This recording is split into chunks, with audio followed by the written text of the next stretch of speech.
సమాజంలో బాధ్యత కలిగిన మనం సమాజంలో ఎవరికైనా ఇబ్బంది వస్తే అండగా నిలబడవలసిన బాధ్యత మీ మీద ఉంది. మీరు కూడా ముందుకు రండి, సహకరించండి. ఏ విధంగా సహకరిస్తారో మీకే వదిలిపెడుతున్నా. ఫైనాన్షియల్ గా ఇస్తారా, వచ్చి సేవ చేస్తారా, ప్రతి ఒక్క వ్యక్తిని కోరుతున్నా. ఇది మనందరి బాధ్యత. సాటి మనిషి ఇబ్బందుల్లో ఉన్నప్పుడు మీరు చేయాల్సిన పని, మీరు వంట చేసి తీసేపి ఒకసారి క్యారియర్ తీసి పెడతారా, లేకపోతే పరామర్శిస్తారా, వాళ్ళని లేకుంటే నిత్యావసర వస్తువులు ఇస్తారా, లేకుంటే వాళ్ళకి ఏదైనా కష్టాల్లో ఉంటే ఆదుకుంటారా? ఒక కుటుంబాన్నో ఒక 5 కుటుంబాలను మీ శక్తి మేరకు మీరు చేయగలిగితే అది మనలో ఉండే మానవత్వాన్ని నిరూపించుకున్నట్టు అవుతుంది. ప్రభుత్వం చేస్తాం, కానీ సమాజం బాగుంటే మనం కూడా ఉంటాం.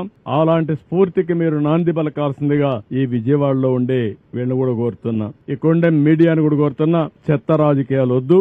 ప్రజలు ఇబ్బందుల్లో ఉన్నప్పుడు ప్రజాహితం కోసం పనిచేయండి. నేను లాస్ట్ మైల్లోకి రీచ్ అయ్యి న్యాయం చేసే బాధ్యత తీసుకుంటాం.